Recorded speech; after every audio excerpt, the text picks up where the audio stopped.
গতকাল আমরা ক্লজ নিয়ে সংক্ষেপে আলোচনা করেছিলাম। আজ আমরা নমিনাল ক্লজ নিয়ে আমরা ডিটেলসে আলোচনা করব। নমিনাল ক্লজকে নাউন ক্লজ বলা হয়, সেটা আমি গতকালই বলে দিয়েছি। এবং এই নমিনাল ক্লজ কিন্তু একটা সেন্টেন্সে বিভিন্নভাবে ব্যবহৃত হতে পারে। এটা একটি সাবজেক্ট হিসেবে ব্যবহৃত হতে পারে, একটা অবজেক্ট হিসেবে ব্যবহৃত হতে পারে এবং প্রিপোজিশনাল অবজেক্ট হিসেবে ব্যবহৃত হয়। তার পাশাপাশি অ্যাপোজিশন হিসেবে ব্যবহৃত হতে পারে। শুধু তাই না, অ্যাপোজিশনের সাথে সাথে এটি কিন্তু সাবজেক্ট কমপ্লিমেন্ট হিসেবে ব্যবহৃত হয়। তো এর টোটাল 5 রকম ব্যবহার রয়েছে। তাছাড়াও প্রিপোজিশনের মধ্যে মিসিং প্রিপোজিশন, যেখানে প্রিপোজিশন সাইলেন্ট থাকে, সেরকম একটা ব্যবহারও কিন্তু রয়েছে। বাট আমাদের প্রধান আলোচ্য বিষয় হচ্ছে এই 5টি পদ্ধতি। So welcome to 2x the English class. Today we are going to discuss about nominal clause or noun clause, and you know that this one is the today's session is the 12th session.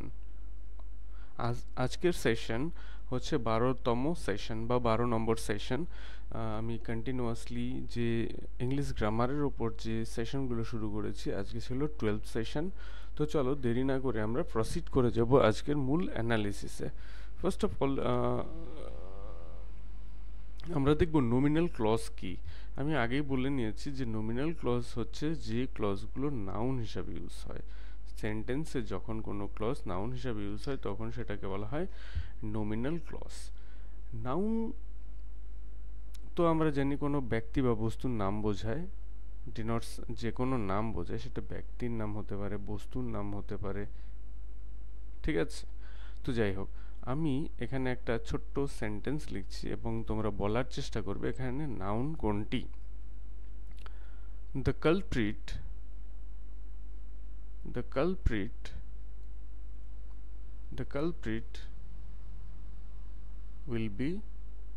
will be punished.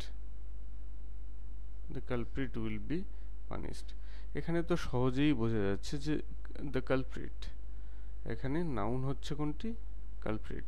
কিন্তু noun clause আমরা যখন clause পড়েছি তখন বলেছি নাউনের মতো কিন্তু noun clause অতটা ইজিলি এক ওয়ার্ড সিঙ্গেল সেন্টেন্স হয় না। এখানে মোর দ্যান ওয়ান ওয়ার্ডস থাকবে, একটা ফাইনাইট ভার্ব থাকবে। তো এবার একটা এক্সাম্পল তোমরা দেখো, whoever is responsible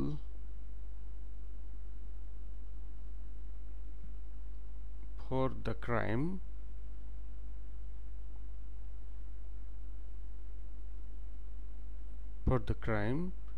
will be,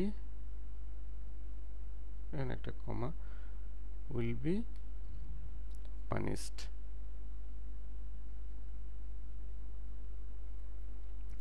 এখানে দেখো will be future tense, punished শাস্তি দেওয়া হবে, এখানেও তাই রয়েছে will be future tense, punished ভার্বের past participle ফর্ম।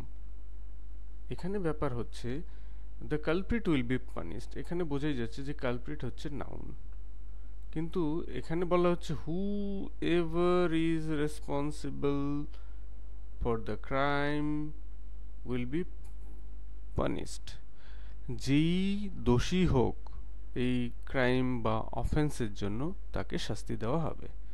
তো এই পুরো অংশটি এটি হচ্ছে একটি ক্লজ এবং এটি নাউন হিসাবে বা সাবজেক্ট হিসাবে কাজ করছে, পরের অংশটি ভার্ব হিসাবে কাজ করছে। তো যখন একাধিক শব্দগুচ্ছ, কাকে বলে সেটা আমি লাস্ট দিন খুব ডিটেলসে বুঝিয়েছি। সো ক্লজ হচ্ছে a group of words with a finite verb. তো এখানে whoever is responsible for the crime, এটা তো গ্রুপ অফ ওয়ার্ডসই, এবং এখানে ফাইনাইট ভার্বও রয়েছে, সেটা হচ্ছে ইজ। সো এটা একটি ক্লজ, কিন্তু এটা আবার সেন্টেন্সের শুরুতে বসে এটা কিন্তু সাবজেক্ট হিসেবে কাজ করছে, অর্থাৎ নাউন হিসাবে কাজ করছে। তো নাউন হিসাবে যদি কাজ করা হয় তাহলে এই যে লাল কালি দাগ দেওয়া অংশটি যেটি আমি চিহ্নিত করেছি সেটা কিন্তু nominal clause. nominal clause.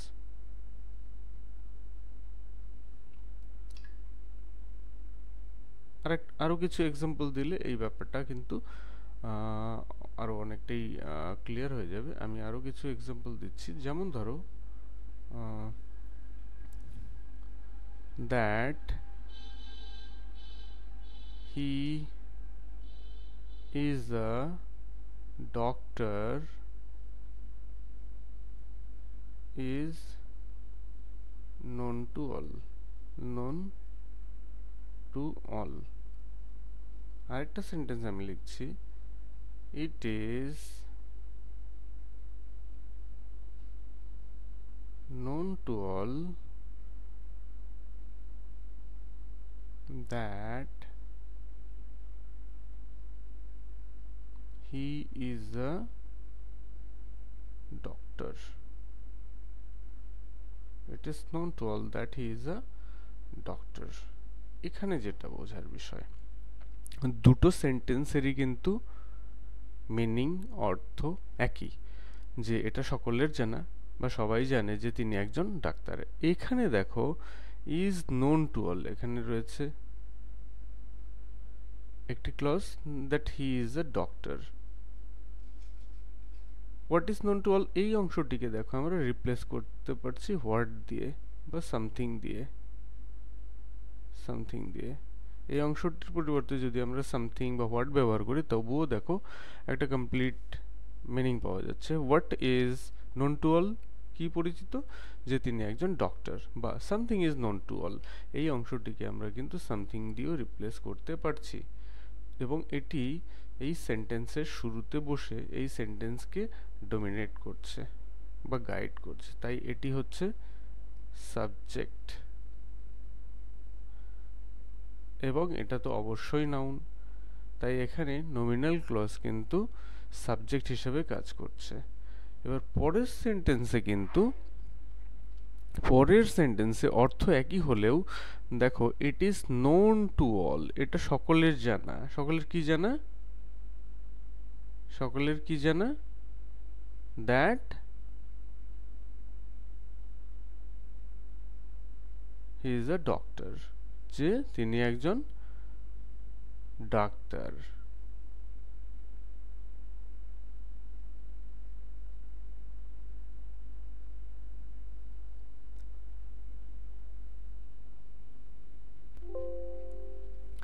Sorry, এই সেন্টেন্সটা একটু অন্যভাবে লিখছি। we know that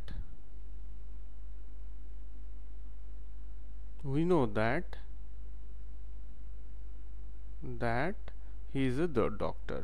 He is a doctor. We know that he is a doctor.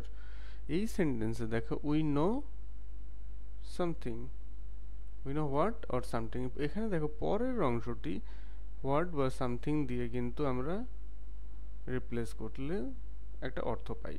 we know what, we know something, that he is a doctor। তাই এখানে সাবজেক্ট, ভার্ব এবং পরের অংশটি অবজেক্ট হিসেবে কাজ করছে, এবং অবজেক্ট তো সবসময় নাউন হয়, তার মানে এটা নমিনাল ক্লজ। অবজেক্ট সবসময় হয় নাউন হয় বা প্রোনাউন হয়, তার জন্য এটা হচ্ছে নমিনাল ক্লজ। আর যেহেতু এই অংশটি নমিনাল ক্লজ, তাহলে আমরা বলতেই পারি এখানে নমিনাল ক্লজ অবজেক্ট হিসাবে ইউজড হয়েছে। অবজেক্ট হিসাবে কিন্তু নমিনাল ক্লজ ব্যবহৃত হয়েছে, হিসাবে নাউন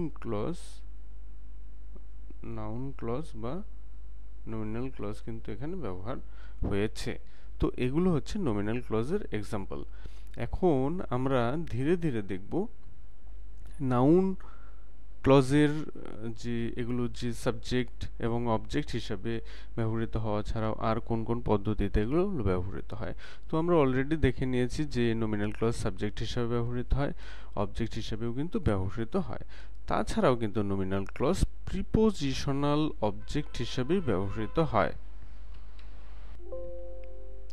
এখন দেখা যাক প্রিপোজিশনাল অবজেক্টগুলো কীরকম। আমি একটা সেন্টেন্স লিখছি, The children are tired of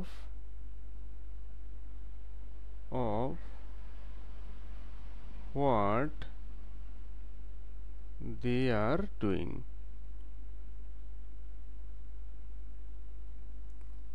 The children are tired of what they are doing. The children are tired of what they are doing. The children subject are tired verb tired of, তারপর দেখো something, এই অংশটিকে কিন্তু আমরা something দিয়ে replace করতে পারি।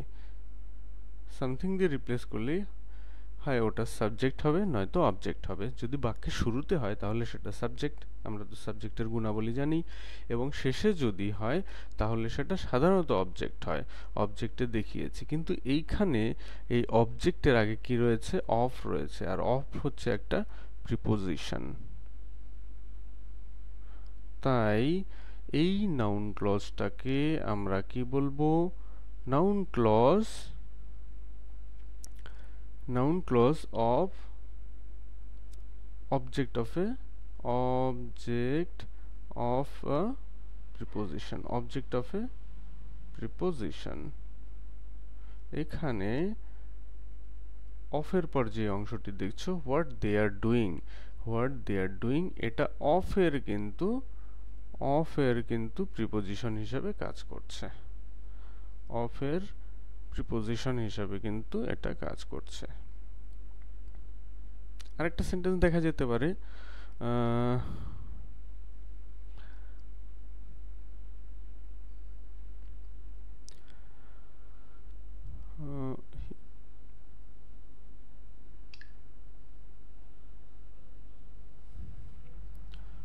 the old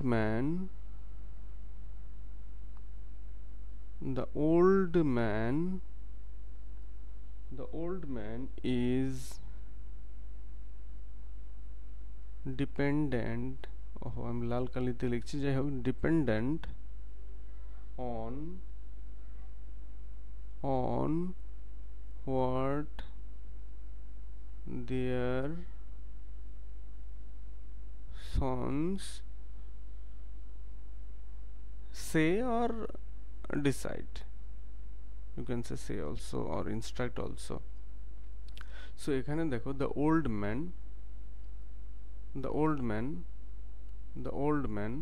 এই অংশটি হচ্ছে সাবজেক্ট। the old man এই অংশটি হচ্ছে subject. is verb dependent on হচ্ছে কি প্রিপোজিশন, আমরা তো জানি প্রিপোজিশন।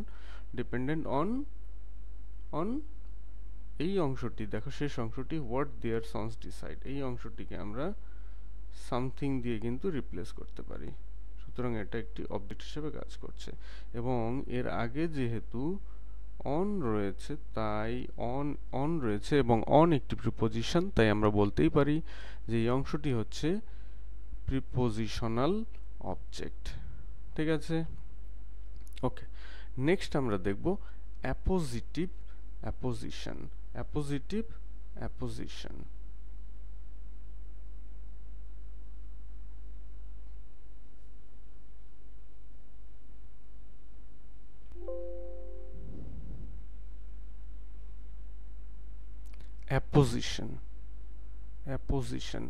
অ্যাপোজিশন কথার অর্থই হচ্ছে, অ্যাপোজিশন বা অ্যাপোজিটিভ ফর্মও বলা হয়। অ্যাপোজিশন কথার অর্থই হচ্ছে in the same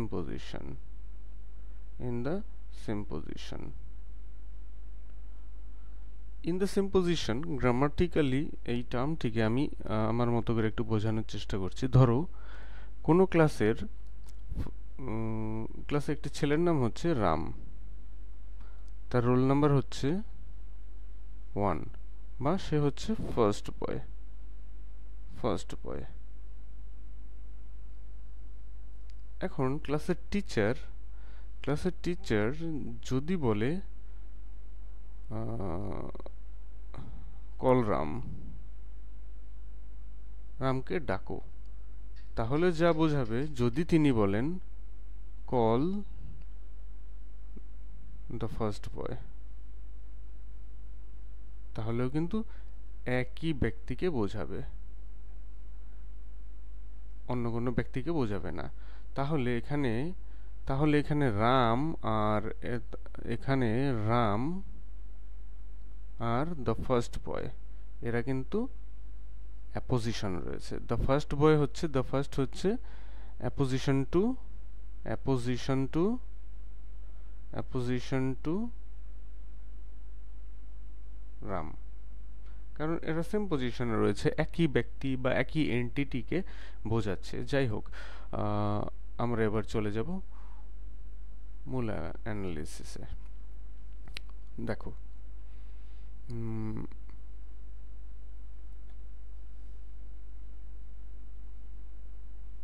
he knows the fact that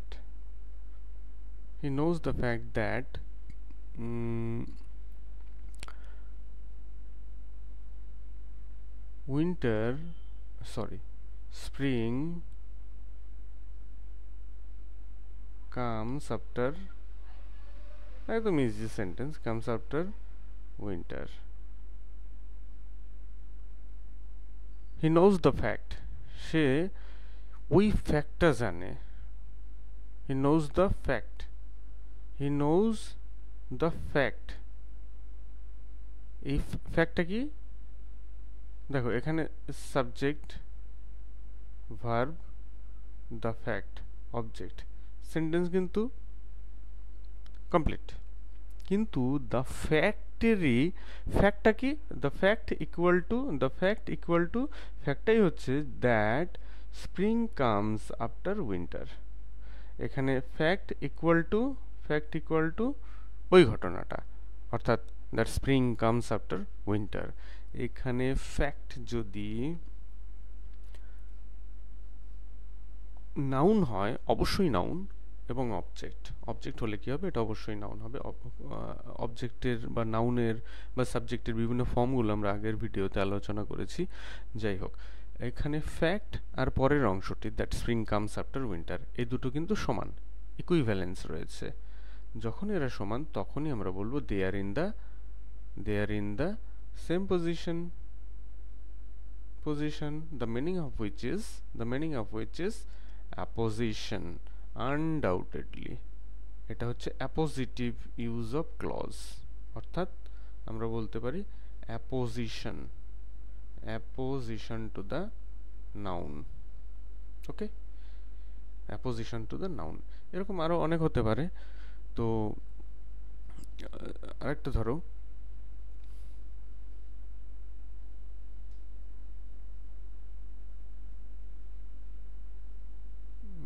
the reporter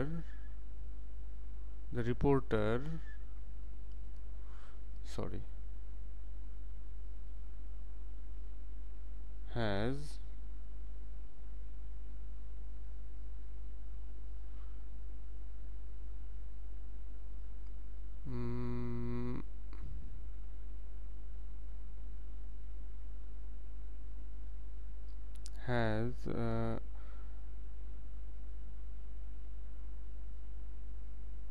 composed a report that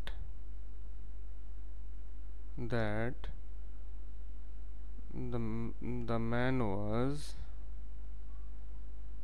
arrested। এখানে দেখো, দ্য রিপোর্টার, সরি এত কাছাকাছি লিখে ফেলেছি, I am extremely sorry. The reporter এই অংশটি হচ্ছে সাবজেক্ট, হ্যাজ কম্পোজড এই অংশটি হচ্ছে ভার্ব, আর রিপোর্ট এই অংশটি হচ্ছে অবজেক্ট এবং অবশ্যই নাউন। ঠিক আছে, অবজেক্ট এবং নাউন। রিপোর্টটা কি? রিপোর্টটা হচ্ছে that the man was arrested. তাহলে এই রিপোর্ট আর that the man was arrested, that থেকে কিন্তু অবশ্যই লিঙ্কার থেকে আমরা ক্লজগুলো ধরি, এগুলো সেম পজিশনে রয়েছে। তো এখানে that the man was arrested এই অংশটি রিপোর্টের অ্যাপোজিশন, তাই এখানে নমিনাল ক্লজ অ্যাপোজিটিভ বা অ্যাপোজিশন হিসাবে ইউজ হয়েছে। তো এবার আমরা দেখব আমাদের 5 নম্বর অপশন বা আজকের শেষ অংশটি, সেটা হচ্ছে আনডাউটেডলি সাবজেক্ট কমপ্লিমেন্ট। অনেক সময় সাবজেক্ট কমপ্লিমেন্ট হিসাবেও কিন্তু নমিনাল ক্লজের ব্যবহার দেখা যায়। শুধু দেখা যায় না, এই ব্যবহারটা কিন্তু অত্যন্ত গুরুত্বপূর্ণ, বিশেষ করে যারা কম্পিটিটিভ এক্সাম দাও তাদের ক্ষেত্রে কিন্তু এই কমপ্লিমেন্টারি ইউজগুলো তো অত্যন্ত জরুরি। ওকে, মনে রাখবে এখানে একটা জিনিস অবশ্যই মনে রাখবে যে একটা সেন্টেন্সের দুটি অংশ থাকে। এটা তোমরা সবাই জানো, তবুও একবার বলছি। একটা হচ্ছে সাবজেক্ট আর একটা হচ্ছে প্রেডিকেট। আমাদের সাবজেক্ট কমপ্লিমেন্ট হচ্ছে প্রেডিকেটের সাথে রিলেটেড। সাবজেক্ট প্রেডিকেট আশা করি এখন বোঝাতে হবে না। সাবজেক্ট হচ্ছে কর্তা। একটা সেন্টেন্স বলেই দিচ্ছি, I am playing a piano. আমি একটি পিয়ানো বাজাচ্ছি। এখানে সাবজেক্ট কোনটা? আই।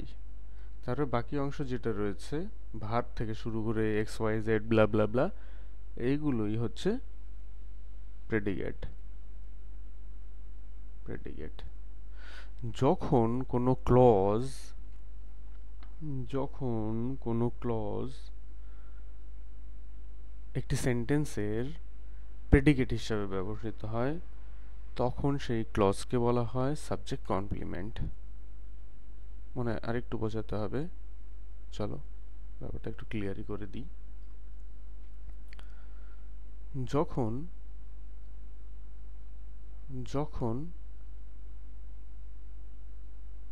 একটি নাউন ক্লজ, মনে হয় সাউন্ডে একটু প্রবলেম হচ্ছে, তো সরি, আমার মাইকটা ততটা হাইটেক না, কারণ আমি নতুন শুরু করেছি এগুলো। যখন একটি নাউন ক্লজ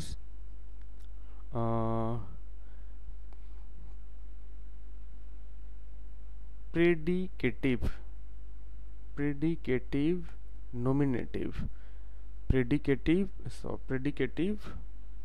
বা প্রেডিকেট, সরি, এখানে প্রেডিকেটিভ না বলে আমরা প্রেডিকেট বলবো বা প্রেডিকেটিভলি বলতে পারি।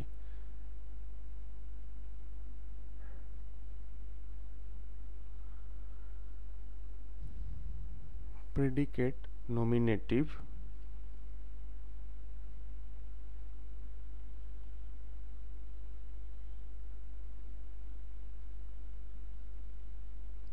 হিসাবে বাক্যে বা সেন্টেন্সে ব্যবহৃত হয়, তখন তাকে বলে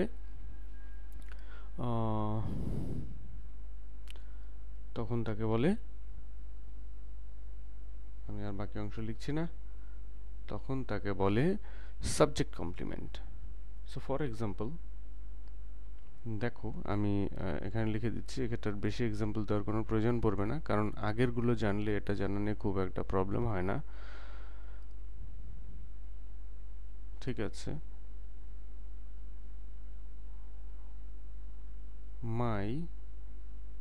একটু ছোট করে লিখছি, my hope is that we can overcome all troubles. Okay, TOUBLES, overcome all troubles, all our কথাটা যুক্ত হওয়া উচিত, all our troubles। এখানে সাবজেক্ট, ভার্ব এবং এই অংশটি প্রেডিকেটিভলি বা প্রেডিকেট নমিনেটিভ হিসাবে ব্যবহৃত হয়েছে। সুতরাং এটাকে কিন্তু আমরা বলবো কমপ্লিমেন্ট।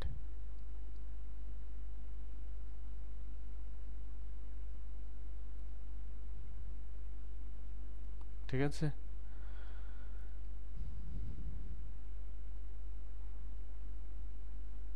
মাই হোপটা কি? মাই হোপ ইজ সাবজেক্ট, বাকি অংশটা প্রেডিকেট শুরু হয়ে গেছে, এবং এই প্রেডিকেটের মূল অংশটি হচ্ছে যে নমিনাল ক্লজ, সেটাই হচ্ছে subject complement.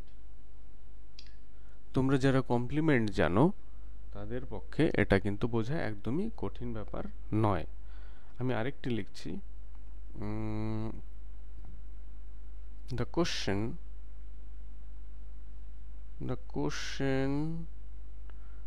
is that, sorry, is that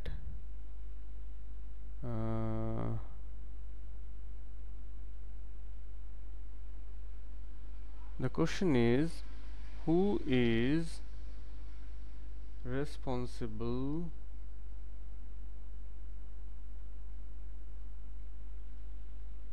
for the crime?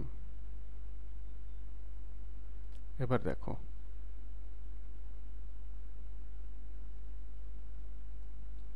এখানে দেখো, the question, subject, verb, is হচ্ছে verb, বাকি অংশটা হচ্ছে